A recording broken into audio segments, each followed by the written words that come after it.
Jangan sampai gara-gara mandek kita susah. Sebab bank-bank ini ya maaf-maaf saja. Bank ini seperti kata Ustadz Yusuf Mansur, jangankan bank konvensional yang sudah punya ini, bank syariah lebih kejam. Lebih kejam, itu benar. Saya nyatakan itu bank syariah lebih kejam. Bank syariah lebih kejam. Lebih kejam, itu benar. Saya nyatakan itu bank syariah lebih kejam. Kejamnya gimana? Baraya mau ngebunuh orang, tinggal bilang bahwa itu adalah jihad fisabilillah. Baraya misalkan mau melakukan perzinahan, tinggal bilang bahwa itu adalah nikah siri atau kawin kontrak atau yang semacam itu. Baraya kalau misalkan mau bikin sekolah yang ini kasih label Islam, jadi mau sebajai kayak gimana pun tetap aja ada yang datang ke sana karena ini adalah sekolah Islam. Janjiin aja hafid Quran dan sebagainya, hal-hal yang semacam itu.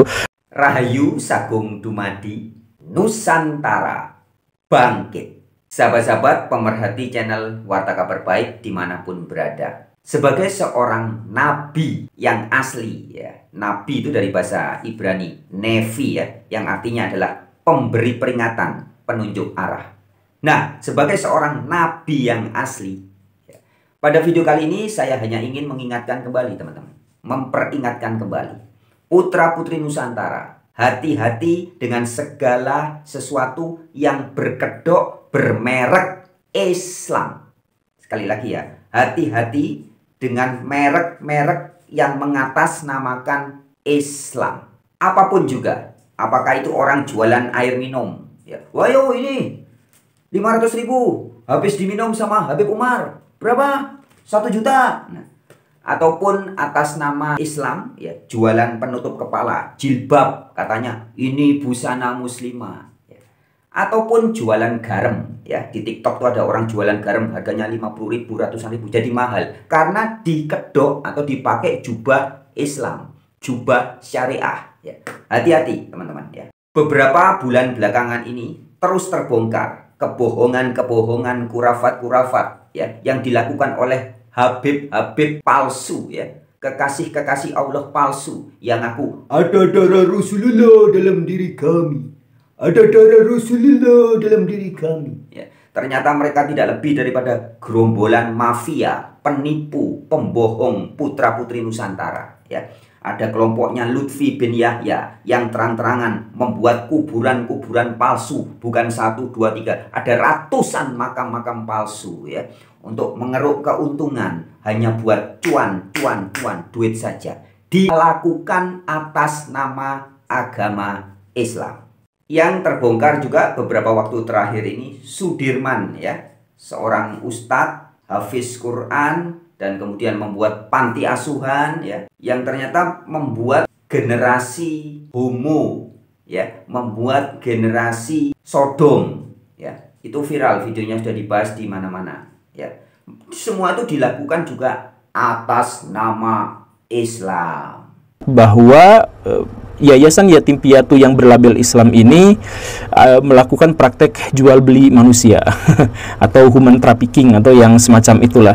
Nah, ini jadi di sini saya pikir ini adalah paket komplit kejahatan. Kejahatannya udah menipu pemerintah karena nggak ada izin, nipu donatur, kemudian korupsi uang anak yatim gitu ya, kemudian aktivitas homoseksual, pelecehan seksual terhadap anak-anak di bawah umur, perdagangan manusia dan lain sebagainya. Kok bisa paket komplit yang seperti ini? Coba tebak Baraya, kenapa paket komplit ini bisa terjadi? Kenapa kejahatan sengeri ini bisa terjadi terus-terusan? Karena labelnya Islam. Karena labelnya Islam. Jadi Baraya kalau misalkan mau usaha apa-apa itu sekarang tinggal di label Islam, betapapun secara esensinya bukan Islam, tapi kalau di label Islam itu laku Baraya. Baraya mau bisnis air, beli 2.000 jual jadi 50.000, itu kalau didoain ala Islam itu bisa dapat. Kemudian Baraya bikin panti dikasih label Islam, itu Baraya banyak donaturnya. Baraya ngamen sekalipun, ngamennya sholawatan itu dapat omset yang lebih besar. Salah satu culture shock yang lucu bagi kami orang Arab yang pernah mengalami budaya Indonesia yaitu salawat. Salawat nggak apa-apa, masalahnya di lagu-lagu yang dipakai dalam salawat. Mereka menggunakan lagu Arab apa adanya, benar-benar apa adanya, tanpa memperhatikan artinya. Karena mereka pikir bahwa semua lagu Arab adalah doa dan salawat, dan semua kata Arab adalah doa dan diaminin. Gimana ini? Gimana? Coba lihat contohnya.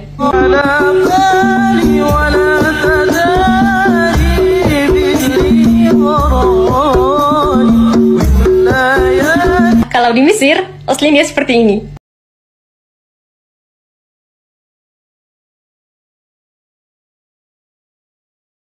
Tidak semua lagu Arab adalah salawat dan tidak semua kata-kata Arab adalah doa. Gimana menurut kalian? Baraya ngamen sekalipun, ngamennya solawatan itu dapat omset yang lebih besar. Baraya mau ngebunuh orang, tinggal bilang bahwa itu adalah jihad fisabilillah. Baraya misalkan mau melakukan perzinahan, tinggal bilang bahwa itu adalah nikah siri atau kawin kontrak atau yang semacam itu. Baraya kalau misalkan mau bikin sekolah yang ini kasih label Islam, jadi mau sebajai kayak gimana pun tetap aja ada yang datang ke sana karena ini adalah sekolah Islam. Janjiin aja hafid Quran dan sebagainya, hal-hal yang semacam itu. Baraya mau kampanye misalkan ya pura-pura aja jadi soleh. Baraya mau jadi presiden ya angkat aja wakil presidennya dari ormas Islam gitu dan sebagainya. Jadi Islam itu dijadikan sebagai alat untuk mendapatkan keuntungan bahkan ketika itu adalah cara yang haram. Dan banyak lagi ya contoh kasus yang lain. Semua ketika di atas namakan Islam, di atas namakan agama Islam ya.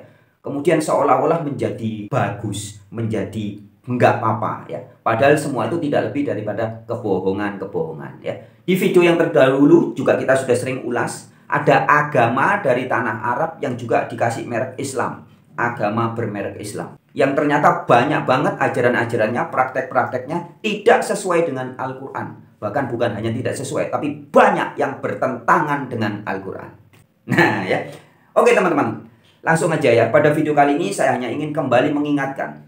Ya, supaya tidak lupa. Ya, kesaksian yang disampaikan oleh Bapak Yusuf Hamka. Yang ditipu, dijolimi, dijahati, dan dikejami ya oleh bank yang mengatasnamakan syariah Islam. Nah ya, jadi bank syariah ini ternyata lebih kejam daripada bank-bank konvensional lainnya. Ini disampaikan oleh Bapak Yusuf Hamka. Oke teman-teman, langsung aja. Demikian videonya dan tolong bantu viralkan video ini. Angkat terus teman-teman ya. Karena jika beberapa bulan terakhir ini terbongkar kebohongan para habib-habib dari Yaman itu ya. Yang mengaku suriah Rasul, ternyata mereka menipu, mengubah sejarah, mengubah cerita dan sebagainya ya, kebohongan-kebohongan belaka. Dan demikian juga dengan bank syariah ini. Bank syariah ini menjadi sindikat mafia ya, mengatasnamakan Islam juga. Oke, demikian videonya. Jangan sampai gara-gara mandek kita susah. Sebab bank-bank ini ya maaf-maaf saja. Bank ini seperti kata Ustadz Yusuf Mansur, jangankan bank konvensional yang sudah punya ini, bank syariah lebih kejam. Lebih kejam, itu benar. Saya nyatakan itu bank syariah lebih kejam. Bank syariah lebih kejam. Lebih kejam, itu benar. Saya nyatakan itu bank syariah lebih kejam. Kejamnya gimana? Ya, saya justru mengalami satu hal.